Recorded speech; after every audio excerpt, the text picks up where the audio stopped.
So part of Jacob's story is about twin brothers, and it begins like this. Once there were twins named Jacob and Esau, and they didn't get along. They actually started fighting before they were born. Esau came out first, but Jacob was holding onto his heel. That's not normal. And they even looked different.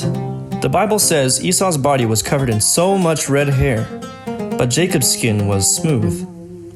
Well, they got even more different as they grew up. Esau hunted animals and spent time outside.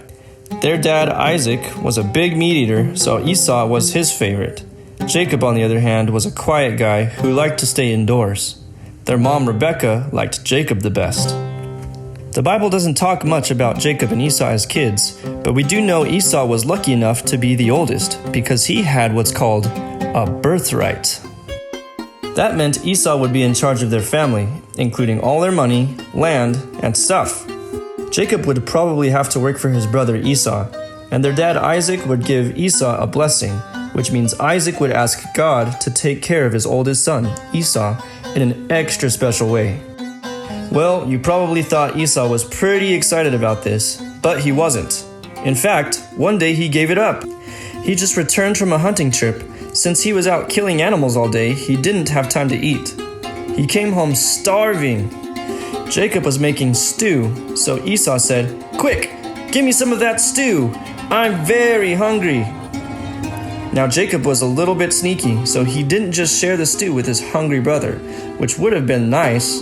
Instead, he said, "First, sell me your birthright." Esau said yes. It's a little like paying $1 million for a bowl of mushy soup. We don't know why Esau did that, but the Bible says he didn't care about his birthright. But later, when their father Isaac was really old and about to die, he wanted to ask God to take special care of his firstborn, Esau. So he told Esau to go hunting and make him some tasty food, maybe for the last time. Now Esau wanted the birthright, so he left right away to hunt. Meanwhile, Rebecca had heard Isaac and Esau talking, and remember, Jacob was her favorite. She wanted him to get the blessing. So she did something really sneaky. She told Jacob, "I will prepare tasty food for your father. You take it to your father to eat. Then he'll give you his blessing before he dies." See, Isaac was blind. She was telling Jacob to pretend he was Esau. But there was a slight problem with her plan. First off, Esau was hairy, so if Isaac touched Jacob's smooth skin, he would know the truth. The Bible says Esau had a certain smell too, which might be a polite way of saying he stunk.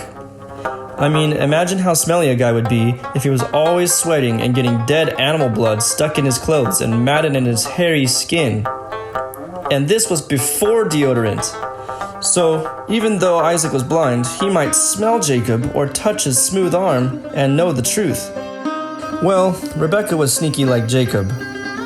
She told Jacob to put sheepskin on his arms and wear some of Esau's smelly clothes.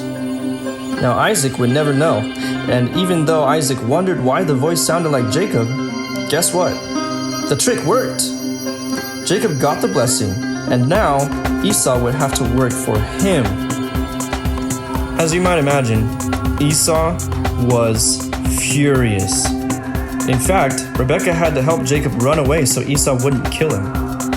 What's really crazy about this story is Jacob messed up big time, but he really did get God's blessing.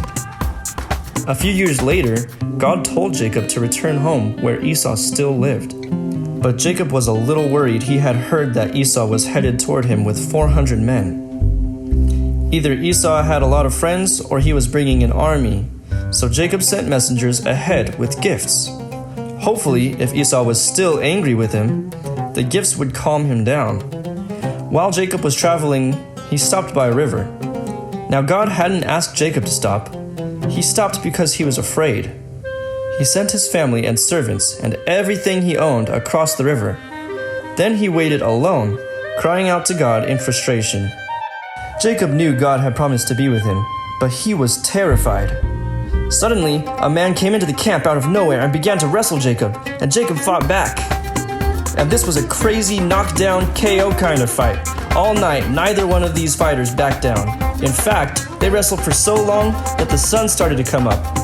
When the stranger saw that Jacob wasn't going to give up, he touched Jacob's hip, and that simple touch pulled Jacob's hip out of socket, causing him to limp.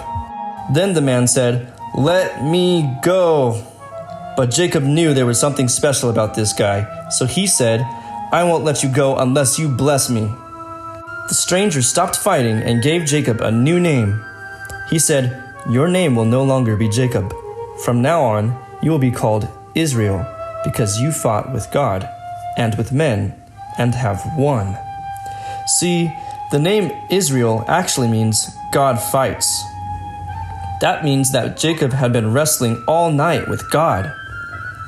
Anyway, right after that, the stranger did bless Jacob, but the best part is, Jacob knew he had seen God face to face, and that changed him.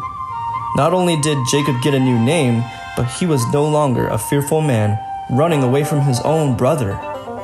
In fact, when the stranger left, Jacob looked up and saw Esau coming. This time, he ran to Esau, kissed him, and gave him gifts just because he loved him. Jacob realized that he could obey God, no matter how scared he felt. He could trust that God would always keep his promises. And that's the story of Jacob.